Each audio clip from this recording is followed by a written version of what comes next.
What is up, guys? It is the Sound Alchemist, and today I'm back to talk to you about the Warhammer 40k universe. More specifically, I will be diving into the Tau Empire because, as most of you probably know by now, the Tau have gotten new rules via the Psychic Awakening supplements. So recently you guys sent me a Tau list in the comments to basically increase my productivity for the Tau. So I told you that I don't really play a lot of Fire Warriors, to give me a list that's suit heavy, that also will do really good competitively, since it's been a long time since I've won any games at all. And this year I really want to focus on my Tau, so I decided to kind of see what the Tau have to offer in terms of competitiveness, as well as what new tactics the Psychic Awakening book gives us. So I knew that I wanted to play the Riptide list, which uses the Riptides in combination with drones, so you could use the Savior protocols to have the drones take the damage while leaving the Riptides alive enough to keep on shooting, using the Nova Reactor to bust out 18 shots with the heavy cannons. So that's what I was doing, and it did pretty good. I really liked how they played out. We were doing a 2v2, the Orcs and my Tau fighting against the Necrons and the Drukhari.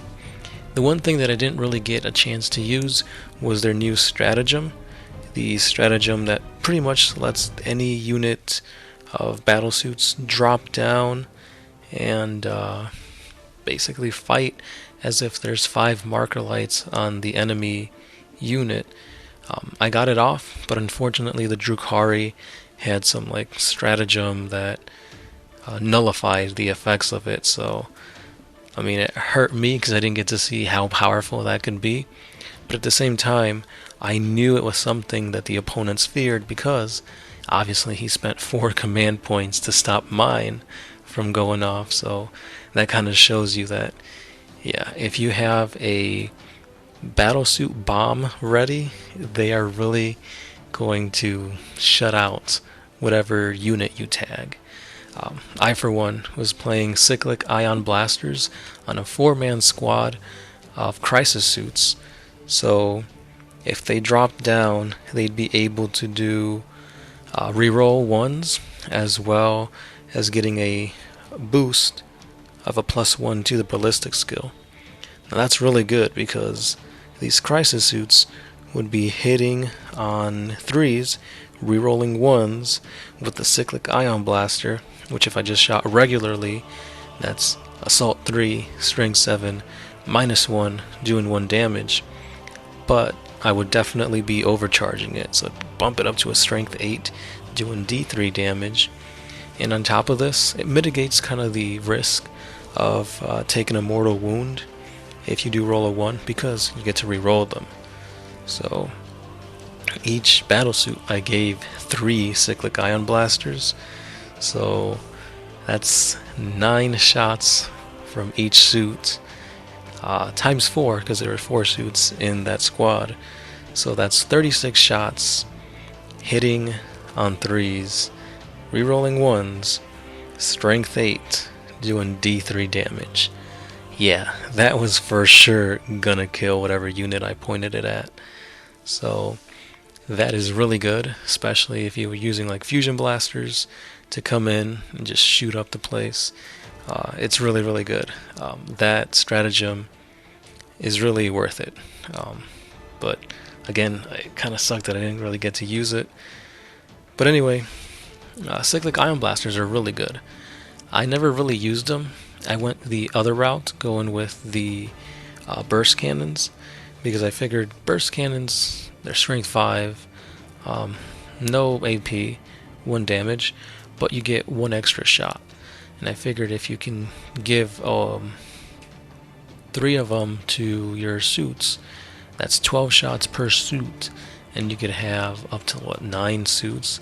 So that's a lot of DACA coming your way. And I knew there was going to be hordes of orcs, so I might have gotten to play against the orcs. Luckily I ended up allying with them, so I didn't have to face like a whole 30 boys. But anyway, I did have that barrage of uh, burst cannon shots to shoot out, and yeah, it did work, because 8th edition seems to be a game where quantity is better than quality, and just the amount of dice you're rolling, the amount of dice you're making your opponent roll, they're bound to fail some rolls, and they're going to take losses. So this list was a very fun one. Again, major props to you guys.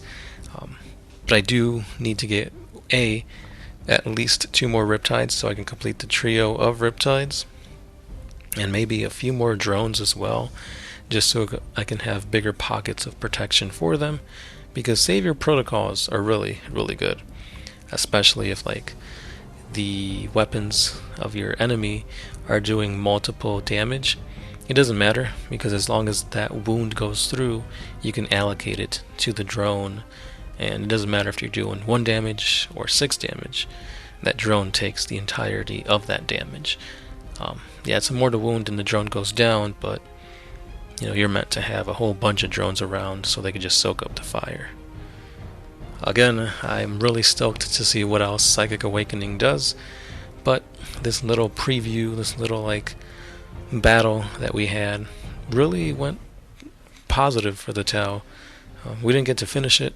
We only got up to midway to turn 3, but the Tau definitely surprised me by the way they were playing on the battle. Things might have been a little bit different if it was a 1v1, seeing as how this was a 2v2, but still, they performed pretty great. So if you guys have any other tips, any other tricks for the Tau, please let me know down below. And if you've actually managed to play with Shadow Sun and her new rules, let me know how exactly that went for you.